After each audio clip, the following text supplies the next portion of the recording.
Ushindi wetu upo katika kuitii sauti ya Bwana wetu Yesu Kristo.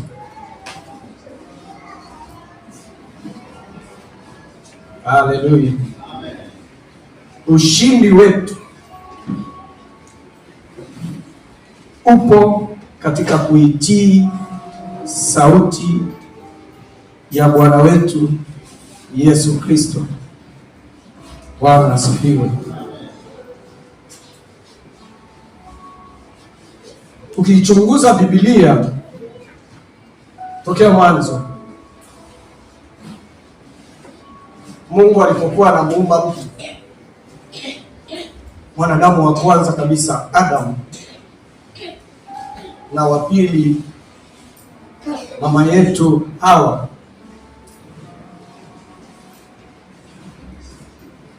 ukipita hatua kwa hatua mpaka ukaja Ufunuo ukamaliza Biblia yote, Mungu alishajiwekea kanuni ya kuonekana kwa watu wake. Bwana Yesu asifiwe. Mungu alishajiwekea kanuni ya kuonekana kwa watu wake. Bwana Yesu asifiwe.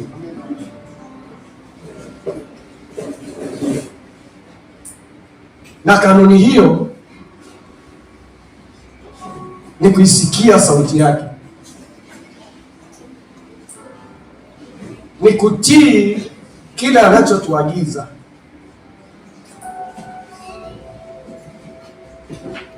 Hakuna njia nyingine ambayo Mungu anaweza akaonekana kwa mtu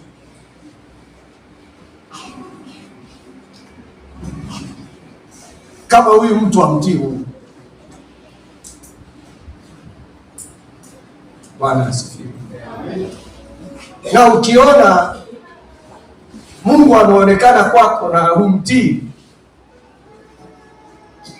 basi kuna mtu amesimama kwa niaba yako.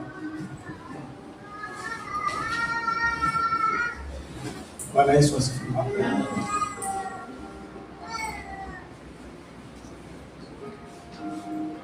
Baada ya mwanadamu kuanguka,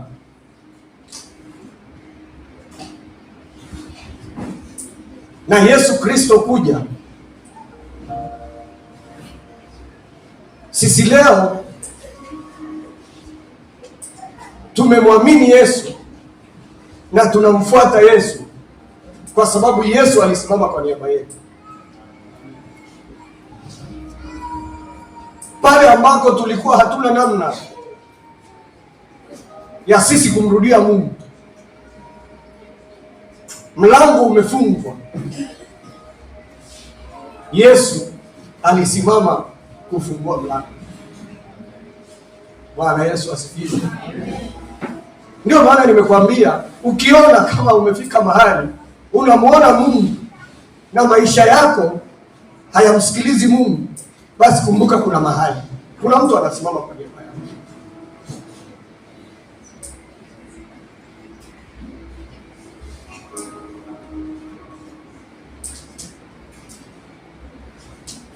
Isaka, ukifuatilia maisha ya Isaka, ukifuatilia maisha ya Yakobo, walikuwa wanamuona Mungu. Hata na wana wa Israeli walipokuwa Misri, walikuwa wanamuona Mungu, kwa sababu kuna agano ambalo Mungu alifunga na Ibrahim.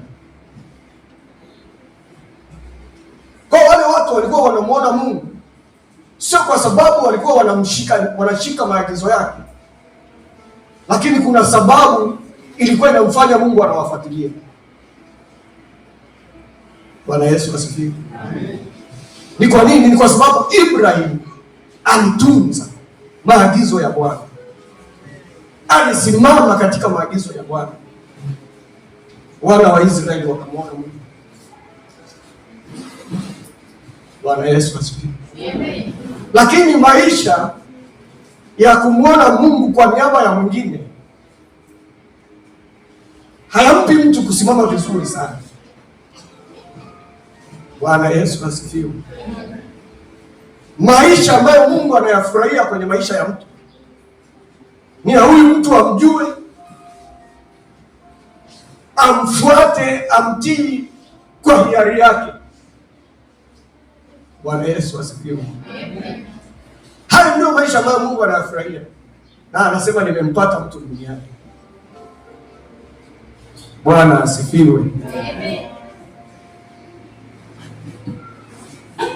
Sasa maisha yetu sisi kama tulivyoyaanza ni lazima yaendelezwe hivyo hivyo.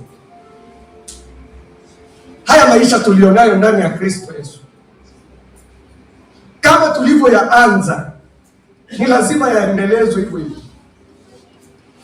Tulianzaje maisha yetu na Kristo? Bwana Yesu asifiwe. Tulihubiriwa neno, tukalisikia neno, tukalitii neno, na tukamwona Yesu kwenye maisha yetu. Bwana Yesu asifiwe. Tulihubiriwa habari za Kristo, Yesu akazungumza na sisi, akazungumza na mimi binafsi, akazungumza na wewe binafsi, ukamsikia, ukamuelewa, ukajua kabisa huyu ni Yesu anasema na mimi, ukaufungua moyo wako, ukampa nafasi, na tokea hapo umekuwa naye, unasonga naye mbele. Bwana Yesu asifiwe. Sasa maisha ya wokovu ni safari. Bwana Yesu asifiwe. Amen. Kama tulivyoianza kwa kumsikia Yesu, ni lazima tuendelee kumsikiliza. Ni lazima tuendelee kumtii, kwa sababu ana mengi alionayo kwa ajili yetu. Ndio maana aliwaambia wanafunzi wake, ninayo mengi ya kuwaambia, lakini sasa sitaweza kuwaambia. Akija huyo msaidizi, Roho Mtakatifu, Roho wa kweli, huyo atawafundisha, huyo atawaelekeza, hata nena yaliyo ya kwake, atatwaa katika yaliyo yangu, atawapasha ninyi habari. Bwana Yesu asifiwe. Amen. Kwa yale ambayo yaliyoko kwenye moyo wa Yesu, Roho wa Mungu tuliye naye anachukua katika moyo wa Yesu na kutuletea. Bwana Yesu asifiwe. Amen. Sasa ili tuweze kuendelea katika huu ushindi tulionao, ni lazima tumsikilize Roho wa Mungu, ni lazima tumtii, tufanye kile anachotuambia. Tutaendelea kumwona siku kwa siku,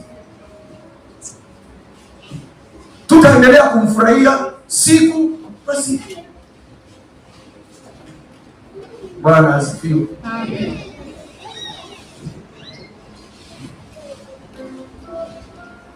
Hilo la muhimu sana likae katika mioyo yetu vizuri, kwa sababu litatusaidia kuona mambo mengi ambayo Mungu anayo kwa ajili yetu. Ukisoma kwenye kile kitabu cha Kumbukumbu la Torati, Kumbukumbu la Torati 28,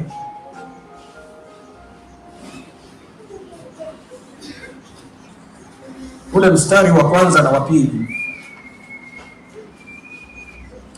unazungumza maneno ambayo ni muhimu tuyajue na tuyatafsiri vizuri kama watoto wa Mungu katika Agano Jipya. Bwana asifiwe. Anasema 28 mstari wa kwanza, anasema itakuwa utakapoisikia sauti ya Bwana Mungu wako kwa bidii kutunza kuyafanya maagizo yake yote ni kuagizayo leo, ndipo Bwana Mungu wako atakapokutukuza juu ya mataifa yote ya duniani. Na baraka hizi zote, mstari wa 2, zitakujia na kukupata uisikiapo sauti ya Bwana Mungu wako. Bwana Yesu asifiwe. Mungu anazungumza na wana wa Israeli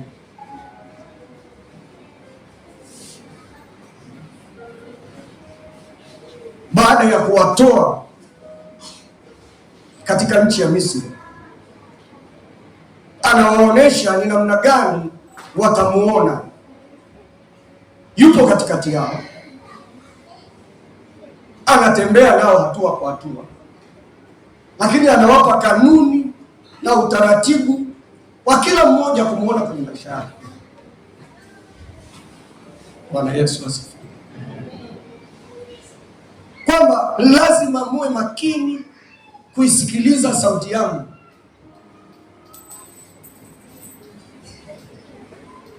Na kufanya kile ninachowaagiza.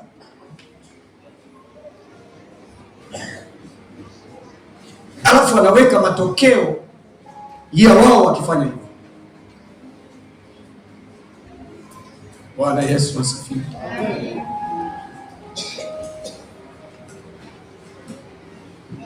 Ukisoma kwenye kile kitabu cha Warumi 10:17, Warumi 10:17,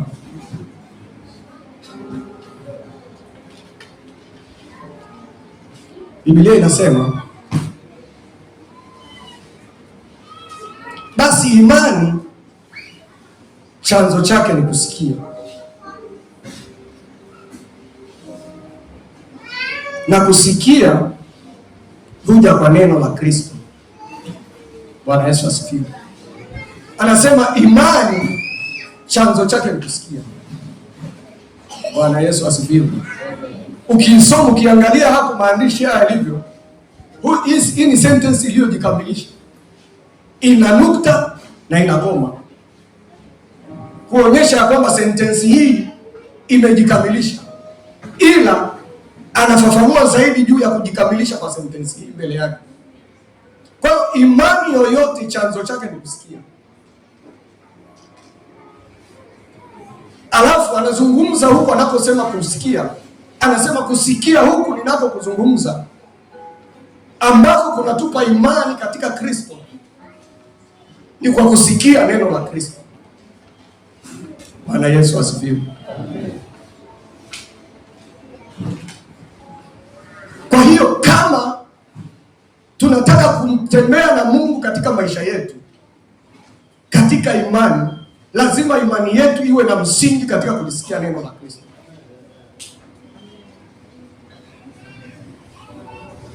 Bwana asifiwe. Tukilisikia lile neno, litatupa imani.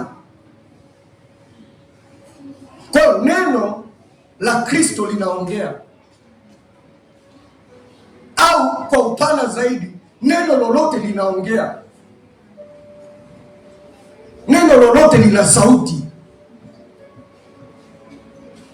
Sasa sauti iliyoko katika neno la Kristo ni sauti ya Kristo. Tukiisikia ile sauti iliyoko kwenye lile neno, ndiyo inayotupa ushindi. Tunapokuwa tumekaa hivi kanisani, tumekuja, neno litazungumzwa moja hapa mbele, lakini kila mmoja atasikia kulingana na Mungu anavyotaka asikie. Bwana Yesu asifiwe. Yaani neno la Kristo linapokuja kwetu, linakuja na maelekezo, linakuja na maagizo. Unapokuwa unalisoma neno au unalisikiliza neno, linakuja kwako na maagizo maalum kwako. Bwana Yesu asifiwe. Sasa mafanikio yako katika kutii ile sauti uliyosikia kutoka kwenye lile neno, yale maagizo uliyoyasikia kutoka kwenye lile neno. Na ndio maana hata tulivyookoka Inawezekana siku hiyo unaokoka, kulikuwa na watu wengi kwenye mkutano, kama ilikuwa ni kwenye mkutano, lakini wewe mwenyewe ndio uliokoka. Inawezekana. Kwa nini? Kwa sababu japokuwa ni neno lilizungumzwa kwa wote, lakini kwako lilikuja maalum na maelekezo yake. Ukajua hapa ni Mungu anasema na mimi, sio yule, sio yule, ni mimi. Ukachukua maamuzi. Kwa vivyo hivyo hata sasa tunapolisoma neno la Mungu linakuja na sauti maalum kwako.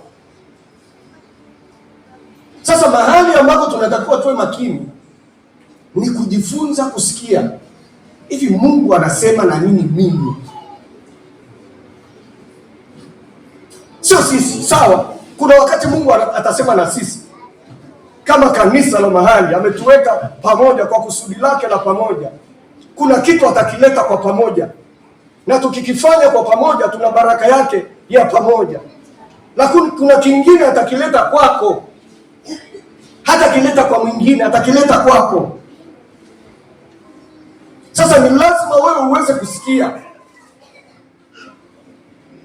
na ufanye kile ambacho unaagizwa na neno la Mungu.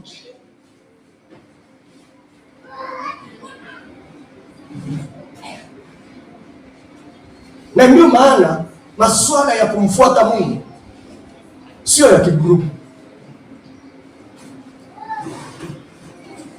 Swala la kutembea na Mungu sio la kigrupu, ni la mtu binafsi.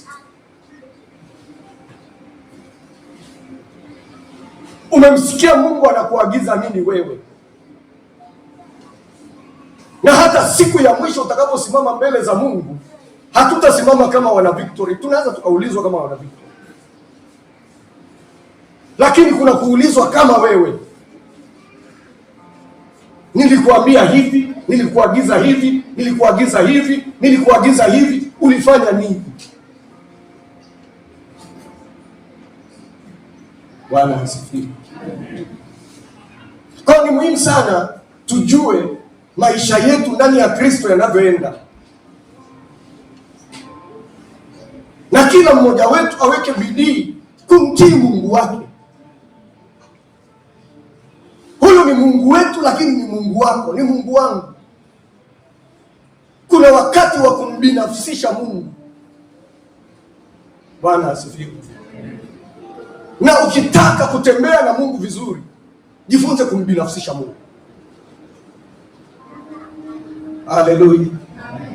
Ukitaka kutembea na Mungu vizuri maishani mwako, na uwe baraka kwako mwenyewe na kwa wengi, jifunze kumbinafsisha Mungu.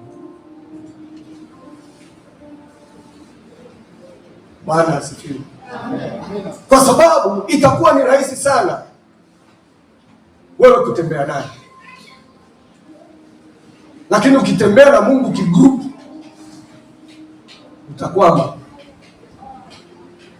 Bwana asifiwe. Kitu kilichowakwamisha wana wa Israeli jangwani ni kwa sababu walikuwa wanatembea na Mungu kutoka Misri kuja Kanaani kigrupu. Kitu kilichomuokoa Caleb na Joshua nini? Walikuwa wanatembea na Mungu binafsi. Bwana Yesu asifiwe.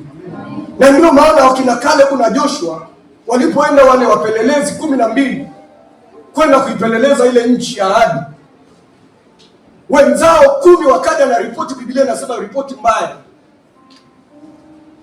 lakini wao wawili waliona tofauti, wakaja na ripoti nzuri. Kwa nini? Walijifunza kutembea na Mungu kibinafsi.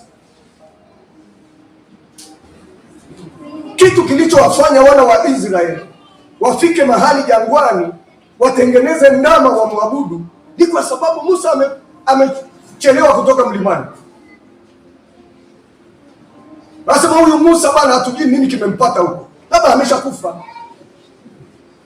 Kwa ni bora turudi Misri, tujitengenezee ndama tumwabudu. Kwa nini? Kwa sababu walikuwa wanakwenda na Mungu wa pamoja. Kama kila mmoja angekuwa amesimama kumtazama Mungu wake, angesema haijalishi Musa hayupo au hayupo, mimi nitasonga mbele, ninajua aliyenitoa Misri ni nani. Bwana Yesu asifiwe. Kila mmoja angekuwa anamsikiliza Mungu wake binafsi. Sasa kila mmoja akimsikiliza Mungu wake binafsi,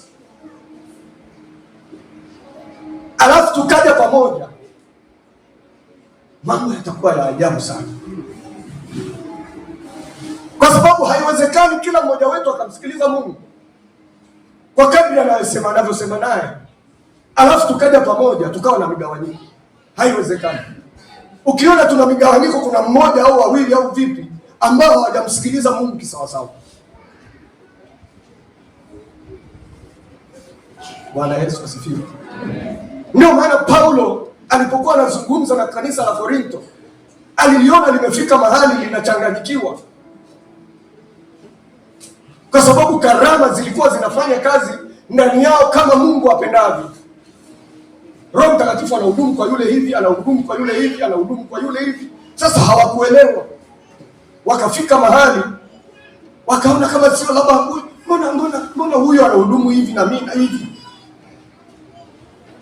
Paulo akamwambia hapana, Roho ni yeye yule atendaye kazi ndani yenu. Bwana Yesu asifiwe. Amen. Akawaleta pamoja wamjue Mungu anavyofanya kazi. Ndio maana nasema Roho Mtakatifu tukimsikiliza, kila mmoja wetu akajifunza kutembea naye, akajifunza kumtii na kumsikia yeye, tukija hapa chetu kitakuwa kimoja, kwa sababu Roho anapochota kukuletea wewe taarifa, anachota kutoka kwenye moyo wa Kristo, anakuletea wewe taarifa. Kwa hiyo atakuletea yule taarifa, atamletea yule taarifa, atamletea yule taarifa, kwa kadri ambavyo anapokea maelekezo kutoka kwenye moyo wa Mungu. Kwa hiyo tukija pamoja tunatengeneza kitu kimoja. Bwana Yesu asifiwe. Amen. Tunatengeneza kitu hiki kimoja. Kwa hiyo ndugu zangu, tuna kazi kwa kila mmoja wetu kuwa na shauku ya kumtii Mungu. Bwana Yesu asifiwe. Kila mmoja wetu kuwa na shauku hiyo ndani ya kutembea na Yesu kwenye maisha yake, ya kumbinafsisha Yesu binafsi awe wa kwako. Unakuja na Yesu wako, ninakuja na wa kwangu, alafu tunawaweka pamoja. Bwana asifiwe. Tutakwenda mbali. Yesu atafanya makubwa kupitia sisi. Tutakwenda kwa kasi ya Roho Mtakatifu.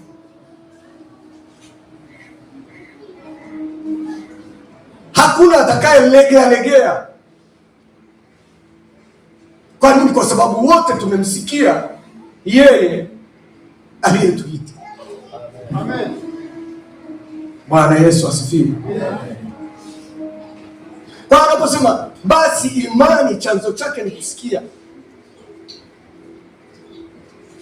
na kusikia huja kwa neno la Kristo. Tunaposikia kile neno linalotuambia tukatenda, ushindi wetu ni mkubwa. Unaweza kuambia bana, sisi tayari ni washindi.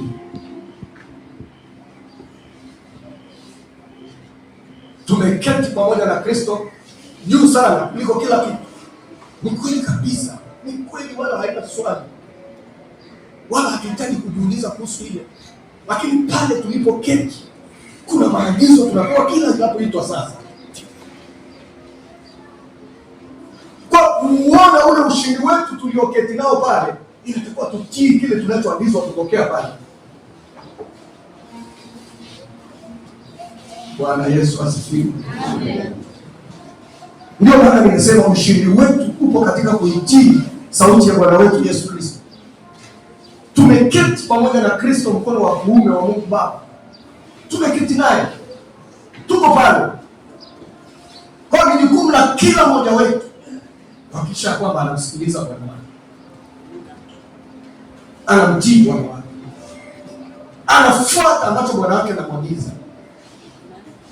kutokea hapo ulipoketi pamoja naye, ndipo tutaona yale makuu yaliyofichwa pale tulipo.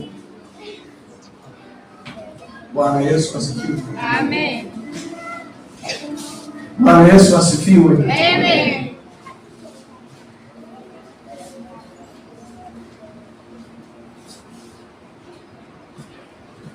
Mafanikio yetu yamefichwa katika utii wetu kwa Bwana wetu Yesu Kristo juu ya kile anachotuagiza au kutuelekeza kupitia neno lake. Nafikiri nimelifafanua hilo sana. Na hii Mariamu mama yake Yesu alijua siku alipoenda na Yesu mwanaye, lakini alikuwa hamtazami kama mwanaye, alikuwa anamtazama kama Bwana wake, kama Mungu wake. Ile mama kwa kweli Mungu alimpa neema. Najua kumzaa mtoto alafu umtambue na umpe heshima yake ni neema.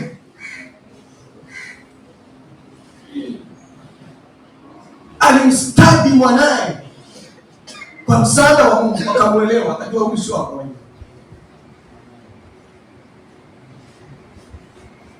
Bwana Yesu asifiwe. Amen. Ameenda naye kwenye harusi ya Kana ya Galilaya.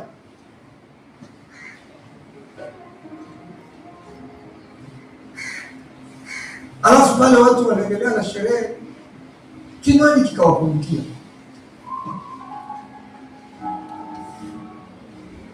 Akaenda akaongea na mwanae. Mwanae akamwambia, mama, hii sio saa yangu ya kufanya. Lakini Yesu, Mariamu alimjua Bwana Yesu. Akaenda akawaambia wale waliokuwa wanahudumu, lolote atakalowaambia fanyeni. Msijiulize. Lolote atakalowaambia nini? Fanya. Anajua anachokisema. Bwana Yesu asifiwe. Na kweli muda sio mrefu maagizo yakaja, maelekezo yakaja.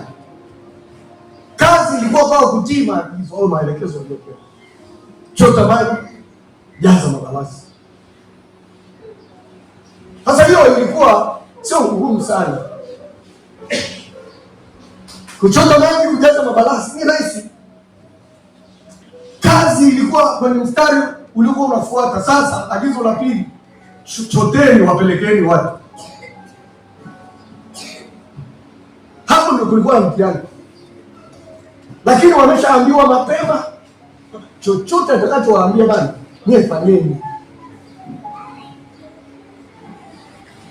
Bwana Yesu asifiwe. Mungu akawasaidia, wakafanya kama walivyoagizwa. Wakachota, wakaanza kupeleka. Ghafla watu wanaonja maji, wanakuta ni divai safi. Bwana Yesu asifiwe.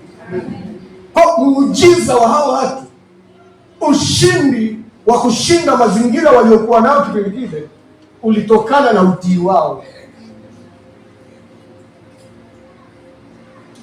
Na hivyo hivyo kwenye maisha yetu, Yesu kuna vitu anazungumza na sisi. Yesu ndani yetu hajanyamaza. Hajanyamaza. Anasema na sisi, kuna vitu vingi anasema na sisi. Lakini mara nyingi tunaviacha.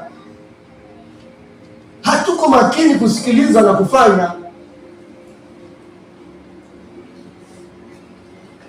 Hata ghafla unakuta kuna mambo hayaendi vizuri,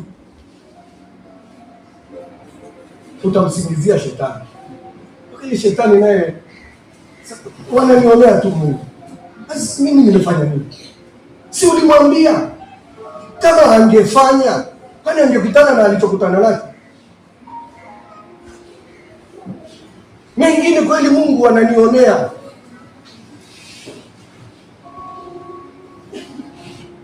Kiukweli kabisa katika Mungu, shetani hana kitu chochote kwetu kama tutakuwa watii kwa Mungu. hana chochote. Yaani hii Kumbukumbu la Torati 28 tuliyosoma, ukiichukua kwenye maisha yako, ukaelekeza moyo wako katika kutafuta kumtii Kristo, yaani baraka zake hutazitafuta. Anasema zitakufuata. Bwana Yesu asifiwe. Sio kazi yetu sisi kufuata tafuta baraka. Baraka zinatufuata sisi tunapotii maagizo ya Kristo. Zinaamuriwa. Baraka za kutafuta kwa nguvu zetu zinaweza zikatupeleka mahali pabaya zaidi. Zinaweza zikatusogeza mbali na Mungu. Bwana Yesu asifiwe. Kwa nini? Kwa sababu tutatumia muda mwingi na akili zetu na jitihada zetu na nguvu zetu kutafuta kufanikiwa, na tunaweza tukafanikiwa, lakini sio njia ya Mungu. Bwana Yesu asifiwe. Tukimsikiliza yeye, tukamtii yeye, tukafanya kile anachotuagiza, maisha yetu yatakuwa ni mepesi. Sisemi kwamba hatutakutana na magumu, tutakutana nayo. Hata Yesu alisema, jipeni moyo, duniani kuna dhiki, lakini mimi nimeushinda ulimwengu. Na kwa sababu hiyo na ninyi mtashinda. Bwana Yesu asifiwe. Sasa tunashindaje? Tunashinda kwa kumsikiliza, kama yeye alivyo kwa baba yake. Alikuwa anamsikiliza baba. Anasema sifanyi chochote isipokuwa kile ninachoona baba yangu ananiagiza kukifanya. Bwana Yesu asifiwe. Na hatimaye tukaona ushindi aliopata. Na sisi njia ile ile aliyotuanzishia, tukijifunza hiyo na tukatembea katika hiyo, tutakuwa kama yeye. Bwana Yesu asifiwe. Amen. Haleluya. Amen.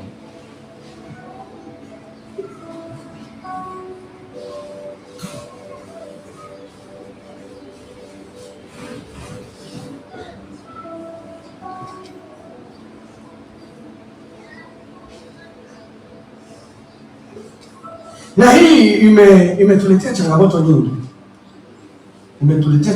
nyingi. Wakati mwingine imesababisha hata baadhi ya wapendwa kuiacha njia. Bwana Yesu asifiwe. Imesababisha wakati mwingine mtu amepata neema ya Kristo ya kuokoka, lakini anafika mahali anatoka nje ya reli. Kwa nini? Kwa sababu hakuwa makini kuendelea kumtii Bwana wake,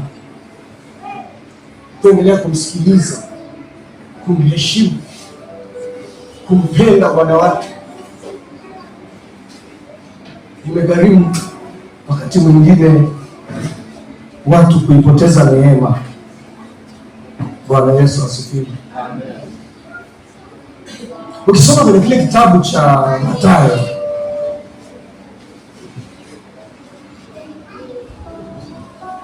Mathayo 25,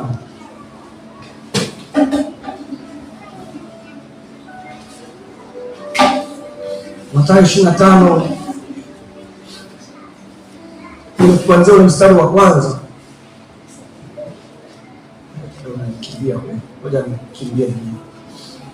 Mathayo 25 kuanzia mstari wa kwanza anasema, ndipo ufalme wa mbinguni utakapofanana na wanawali 10 waliotwaa taa zao wakatoka kwenda kumlaki bwana harusi. 5 wao walikuwa wapumbavu na 5 wenye busara. Bwana Yesu asifiwe. Sasa neno mpumbavu unalifahamu tafsiri yake? Mpumbavu ni mtu anayejua la kufanya lakini hafanyi. Mpumbavu anajua anachotakiwa kufanya, lakini hafanyi.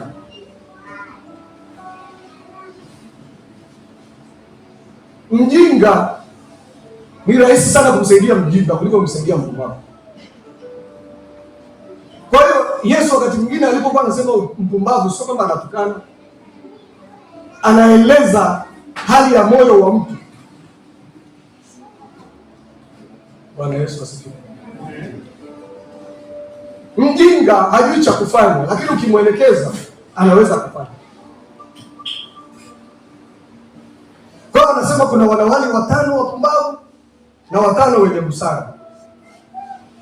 Wale waliokuwa wapumbavu walizitwaa taa zao, wasitwae na mafuta pamoja nao. Bwana Yesu asifiwe. Bali wale wenye busara walitwaa mafuta katika vyombo vyao pamoja na taa zao. Hata bwana harusi alipokawia, wote wakasinzia, wakalala usingizi. Kwa wote walikutana na mazingira yanayofanana. Wote walikuwa wanapita kwenye mazingira yanayofanana. Kama ni kusinzia, wote wamesinzia. Kama ni kulala, wote wamelala. Lakini kulikuwa na tofauti kati yao. Hawa 5 wenye busara wamezijaza taa zao mafuta, na hawa 5 wapumbavu wamejaza tu taa mafuta ya kuchukua akiba. Ila wale wenye busara waliongezea, wakachukua na akiba wakaweka pembeni. Sasa tofauti ya hawa ni nini? Wote walipewa maelekezo. Hawakupendelewa wale 5 wenye busara, kwamba walikuja kuambiwa kwa siri, sasa wewe fanya hivi, alafu hawajaambiwa. Wote walikuwa mazingira sawa, walipewa maelekezo sawa. Hakuna tofauti ya Hawa na Kaini na Abeli. Kaini na Abeli wote walipewa maelekezo sawa. Abeli akawa mwenye busara, akatekeleza maelekezo kama alivyoelekezwa. Kaini akafanya kama alivyotaka yeye, na alipoona mambo yanakwama akakasirika. Mungu akamwangalia moyoni, Kaini, kuna shida gani? Kwani ungesikia ukafanya nilichokuambia? Wewe unafikiri ningempendelea Abel? Sijampendelea, ni yeye mwenyewe kafanya nilichomwambia. Bwana Yesu asifiwe.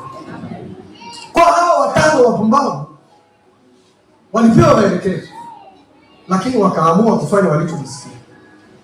Wakajaza tu mafuta, akiba hawana. Bwana Yesu asifiwe. Haina tofauti sana na mfano ule Yesu anautoa kwenye ile Luka 6.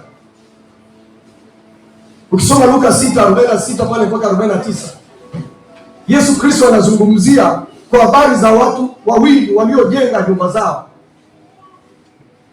Mmoja alikuwa na akili, mmoja alikuwa mpumbavu. Yule mwenye akili akajenga nyumba yake juu ya mwamba, yule mpumbavu akajenga nyumba yake juu ya mchanga. Lakini sio kwamba hawakupewa maelekezo. Wote wamepewa fursa sawa ya kufanya kitu kitakachowaokoa kesho. Shida inakuja kwenye kutii kile ulichoambiwa.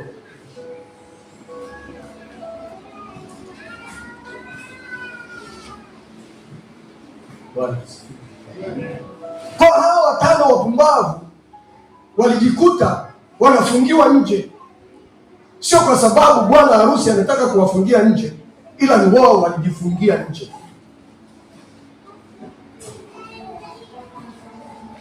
Na wale 5 walijikuta wanaingia ndani, sio kwamba kwa sababu walipendelewa, bali ni kwa sababu walitii maagizo. Ndio maana nimesema ushindi wetu upo katika kuitii sauti ya Bwana wetu Yesu. Tunapokuwa makini kusikia na kufanya kile Bwana anachotuagiza, hapo ndipo tutakapoona ushindi.